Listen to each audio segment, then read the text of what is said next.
Hello and welcome to the Long Island Weather Update. It is June the 20th, 2024. First day of astronomical summer, and hey, it was pretty hot inland. But here on Long Island, again, it really wasn't all that bad. However, in central Nassau, it was a little bit hotter. You can see a lot of thunderstorm activity popped up over northern New England we look at the weather map here, you'll see that there's a cold front here, almost like a backdoor cold front that's coming through that area, triggering all these heavy showers and thunderstorms, a number of which were severe. Albany was also affected by this as well. If we go to the GLM flash intensity, you see all the lightning that these storms had. And there was quite a bit of lightning with these storms, actually. So it was pretty intense. And these storms are starting now to fizzle out. You can see the outflow boundary from these storms actually crossing. Look at that. You can actually see it crossing southeastern New England right there. I wonder if that outflow boundary might even make it to the east end of Suffolk County, perhaps. Very, very interesting to see this, though. Very, very interesting situation. And I don't think I was at the Storm Prediction Center. We can look at it. I don't think they had us in a risk zone. Yeah, well, actually, they did make a slight risk, a very tiny slight risk now that they did wind up making. So right now, the storms have kind of fizzled out. You can see there's a lot of rain that is falling. It looks like it also affected Boston as well. So here's a look at this line here of really, pretty strong thunderstorms, strong to severe thunderstorms. That at least that helped cool things down a little bit for that area. But if we go to the poweroutage.us map, they did cause some power outages. In New York, we have 16,000, mostly around Albany, 11,000 there. Renalcier, Columbia. These are mostly National Grid customers, and their infrastructure, of course. Power infrastructure upstate and in New England is definitely not up to the task for these storms. Maine also has 18,000 customers out as well due to these storms as well that wound up moving through. So let's look at what we got going on as far as our current conditions go. And you'll see here, again, all those oranges over the Northeast. And now they've included New York City in the heat advisory. Still have that excessive heat watch for New Jersey on top of the heat advisory. So let's look at our current conditions outside right now. And you can see temperatures have dropped into the low to mid 70s. On the South Shore, it was quite pleasant. Here in the middle, not quite as nice. Islip is 73, the dew point 66. And they got up to 84 today at Islip. Looking at the sky, this is what the sky looked like today. Actually, wasn't that hazy. It was a lot of cirrus around, some contrails, jet junk, but there was blue sky in between. It really wasn't all that hazy, at least not on Long Island and certainly not on the South Shore. It seems like the air quality was the best. Of course, in the alley, it's still 77 degrees, which is pretty much, well, at least we're cooler than Central Park. It's still 82 at Central Park, 79 at LaGuardia right now. Let's go and look at New Jersey, where it's pretty warm also, 75 in Toms River. Miller Air Park made it up to 95 today. So it's pretty hot in Toms River. Let's look at those buoy, because the water temperatures have now gotten up to, let's see what they've gotten up to now. 71 degrees sea surface temperature, so well above normal. We're not even in July yet. Those are normal water temperatures for like late July, so we're a month ahead of schedule with these water temperatures for sure. So let's put the highs on the map here. And you'll see temperatures have made it up on Long Island, generally mid-80s across the area. But as you see in central Nassau, we had upper 80s. And look at that. On the North Shore, around 90 degrees. South Shore, of course, the place to be. They only made it to the low 80s today. And further out east, 82 at West Hampton. The North Shore was a little warmer, 85 in Ridge. If you're on the South Fork, low 80s. North Fork, mid-80s. And then making it into the city, LaGuardia got up to 93, Central Park got up to 90, and 84 at JFK for a high. And then as you make your way into Jersey here, this is where you're going to see the hotter temperatures. Is that 99 over Newark Airport? Is that Newark Airport? No, that's Harrison. Looks like Newark Airport made it up to 97, however. So, yeah, it was pretty hot in Jersey today. 95 in Toms River. Though, if you're a little closer to the coast, it was closer to 90. And if you're on the Barrier Islands, they did get some kind of a breeze there, 82 for them. But generally, you could see all the mid-90s there Excessive heat watch, though, again, for New York, our area, the heat, definitely impressive, but not as crazy as it has been for New England, especially. We're going to scroll this out here. And it looks like we do have a severe thunderstorm watch also in effect for most of Massachusetts as well. And you can see the highs there, 97. Boston got up to 97. Very, very warm. Very, very warm highs. Let's make our way into New Hampshire now. And you'll see highs. Concord got up to 97 degrees. Look at this. 100 degrees in Maine. Even this is right at the coast, too. Biddlefield, 100 degrees. My God, that is almost unheard of today. That is, the dew point is 72. It's actually more humid there than it is here, too. I mean, these are insanely hot temperatures. Insanely hot, 100 degrees. Look at that. And then the temperatures dropped, I guess, with those thunderstorms. But yeah, that had to cause, between the storms and the heat, the power grid just can't handle it over there. Look at how hot it got in Maine. I mean, this is insane. This is what I know Hochul made a remark about. This is the worst heat we've seen in our lifetimes. Not in New York. Her brain must be in Maine because it is some of the worst heat. Maine is definitely seeing some of the worst heat that we've ever seen here in Maine. These temperatures are insane. 97 for a high in Bangor. I mean, this is just unheard of. And the heat goes all the way up into New Brunswick, where they've gotten into the 90s too. That's crazy. That's absolutely crazy. And you can see even Newfoundland here. It looks like Windsor got up to 91. Very unusual to see these kind of temperatures. You had to be literally right at the water's edge. Even Halifax got up to 93. Literally, the difference between a couple of blocks, perhaps. If you're actually right at the water, it'll be cool. But it's hilly here, and the sea breeze doesn't really make it in as far, I guess. Now I'm kind of curious to see what Mount Washington got up to today. Let's see, is that 64 Mount Washington? All right, so they made it to 64 today. So they didn't. Their all-time record warm temperature is 73, and they came pretty close to breaking that yesterday. But yeah, look at all this heat. Then we go up into upstate New York, Plattsburgh, or at Upper 80s there. It's a little bit better. But Albany got up to 97. So, yeah, very, very hot up here. Very, very hot. Though I wonder if that's a record. That is very hot for Albany, 97. But as you see here you can see the cooler air that is up in Canada. It's trying to come down with that front. But let's go to Albany and let's take a look at what the day was like in Albany today. Just to give you an idea, and they had a pretty nasty thunderstorm too there as well. So they got up to 97. And yeah, it's pretty crazy there. 97 degrees. That's nuts. Right at 3:10. That's when it hit 97. And then the thunderstorm hit, yeah, right around here. And it dropped the temperatures down to the 80s, that thunderstorm. Doesn't look like they actually got it at the airport, though. So it looks like it missed them.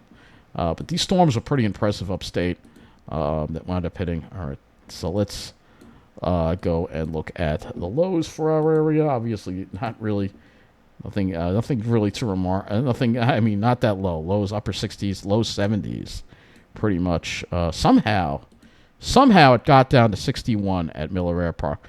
So the high was 95 and the low was 61. How many degrees? That's quite a bit. That is how much? That's almost, I would say, 34 degrees between the high and the low. It's very desert-like over there, and that's the thing about the Pine Barrens. At least it cools off at night in New Jersey in the Pine Barrens. It doesn't hold the heat in. It does cool off at night, but the day is absolutely unbelievably hot. The dew points must have been a little bit lower there, if something for, the dew point 66, so I guess the dew points were a little bit lower for allowing that temperature to drop the way it did. But we still got that excessive heat watch in effect for large parts of the area of New Jersey. And now that the heat advisory has now been extended into New York City. So let's go to our highs and lows for the day. And our climate statistics at islip, high of 85, low of 68. And that is 6 degrees above normal. Central Park, high of 91 and a low of 72. So officially now the beginning of a heat wave in Central Park, because it's the first day Central Park's at 90. New Jersey's at 90, I think, almost 3 days in a row. So for them, it's already a heat wave. But for Central Park, it's got to be 3 days of 90 or greater. So the high was 10 degrees above normal, 8 degrees above normal for the day. Newark got up to 97 degrees. That's 14 degrees above normal for the high. Low is 71. Puts them 10 degrees above normal for the day. That's absolutely insane. Insane kind of heat. Whereas JFK, only high of 84 and a low of 68. 4 degrees above normal for them. And you notice we haven't seen too much rain this month either. It's been a little bit on the dry side. That's what happens when you're in a ridge pattern that we're seeing. But let's go up to the Albany Weather Service, because it'll be the next one up is Albany. And let's see if they have gotten any records for them. Any records broken. Of course, no mention of that on their social media here. Storms. All right, these are the storms here. They're talking about the storms. Thunderstorms have been developing. But let's. They're not really talking about the high. Any if that high had to be a record for them. Let's go to the climate statistics. They really annoy me with this, that they don't talk about the records being broken. I don't understand why they don't talk about it. So let's go to Albany. Daily climate report. High of 96. Apparently not a record. They came within 1 degree of the record, 97. Okay, so no record broken there. But Maine had to have broken a lot of records there. Again, this is record-breaking heat for sure that we're seeing, mainly in New England, mainly to the north, not so much for our area. So let's look at let's go to the, just want to show you these storms that popped up over us. I mean, not over us, but to the north. Let's go to this for a moment. So we're going to rewind this radar and take you back to like 5 o'clock. You can see these storms that popped up here over at Albany here, 6 o'clock. Look at that. That's a nice line right there that developed. And there were even some purples in here too. So they could have been white. There could have been some hail with these storms as well. In fact, we go to the Storm Prediction Center. We can actually go to a map and go over here. Looks like there were 4 reported tornadoes. I'm mainly going to focus on the northeast in this weather update because we have enough to deal with here. Let's go and look at our storm reports. So you can see here, look at all the blue, all those wind reports there. It looks like a lot of wind reports. And a few greens. It looked like a green right around Albany. So there was a hail report there. And then there was severe weather in the Midwest, which I'm not going to talk about here. So anyway, let's go back to the observations page. I'm kind of curious about that outflow boundary, if it's done anything to the dew points at all. Let's see. Yeah, see the wind has shifted north-northeast to 7. It hasn't really drop the dew points at all, but sometimes that can help mix up the air and freshen things up a little bit, for sure. But yeah, this heat is really, really impressive for sure. And if we go to the Boston office, they have a map of storm damage report. So here you go. This is kind of what we spoke about before here. You can see all the blue dots. Thought I saw a green one. I guess it's hail, 1-inch hail. So yeah, these storms, definitely, you have this kind of air mass around, you're going to get these kind of storms. And let's see if they bring up any record highs. And it does not look like they did. I don't know if they did have a record high in Boston today.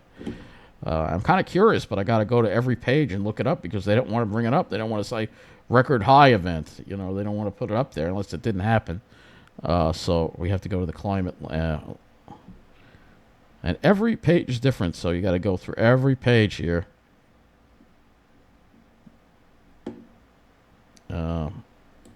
Weather records. Got to go through every page. See. Nope, not a record at Boston. They came within 1 degree of breaking it, though. It was 98, but they didn't break it. All right, let's go to the forecast now that we've gone through all that here and talk about what we have coming up for tomorrow. And tomorrow night I'll talk about the weekend. So you can see you have that frontal boundary there, and that's going to sink a little closer to our area tomorrow night, and that could possibly bring the threat of some showers, thunderstorms into our area. All right, so let's go and look at the HRRR. We should definitely have the full 0Z run of the HRRR in. And here we go. So you can see the showers and thunderstorms developing already upstate. However, they're developing a little closer to our area, and you'll notice some in Connecticut that might try to work their way into the North Shore, perhaps around 8 or 9 o'clock tomorrow. So we could have some scattered showers and thunderstorms tomorrow night. Very, very widely scattered, though. The activity seems to really weaken by the time it gets here, and that's probably because of the cooler sea breeze there. When these storms are moving over from the heat of the land and then experiencing that marine air, they have a tendency to weaken. So tomorrow we start the day with a west-southwest flow. That's going to help the temperatures get hotter than today. But by the time we get to the afternoon, the wind does back to more of a south-southwesterly direction, which should once again save Long Island from the worst of the heat. And you see the winds generally stay from the southerly direction, because I'm not going to talk about Saturday in this weather update. We'll talk about that more tomorrow night. So as far as temperatures go, obviously not going to be dropping much tonight. Tomorrow we heat up a lot. We heat up a lot in Jersey. I think that maybe upper 90s are possible. Maybe somebody will hit 100 degrees, perhaps. The city should again be in the 90s, low 90s, perhaps even mid 90s, and I think also Nassau County. I think we'll see some more. I think tomorrow we'll see. We still have yet to get a 90-degree reading on Long Island as far as central Long Island goes, but I think tomorrow we'll do it, at least in Nassau County. I don't think Farmingdale or Islip's going to do it, though, because of the sea breeze. That's pretty much what I think on that. Let's shift over to the NAM and look at some of the other models as far as this front that we have that is coming into the area for tomorrow night. This is the 0Z run of the NAM. That's not going to take us far enough. You can see most of the activity does seem to stay to the north. So yeah, there's a chance that it might get into our area, but there's also a chance it's not. So when it hits that marine air, chances are it's going to fall apart, because that's usually what thunderstorms do when they hit that marine air, especially with the more. Now, if we had more of a westerly flow tomorrow, more heat, those storms would probably hold together. But right now, I don't really have a high confidence that we're going to see any. Let's go to the Storm Prediction Center and see what they have for tomorrow. And there's a marginal risk just to our north, but we're just in the general. Risk area, so general thunderstorm. So I think the north of the area is really going to be your best bet for thunderstorms there, and there could be some pretty decent ones in the Hudson Valley. Looks like right around 4 o'clock or so, perhaps popping up there. Sky cover, I'll just show you this. Here's the RGEM, by the way. Definitely a little more impressive with that thunderstorm activity, but still the general trend is that it stays to the north. So as far as tomorrow goes, the usual, we'll have this a little bit of cirrus, maybe a few breaks, maybe some blue sky, and then probably Anvil blow off toward the evening. Maybe it'll make for a pretty sunset. So I think that's going to wrap up this Long Island weather update. One last thing I will check is Ventu Sky, and we will go and look at the Cape for tomorrow. That's not what we want. Let's go to the 21st. Let's see where we do have some Cape. Yeah, there is Cape inland.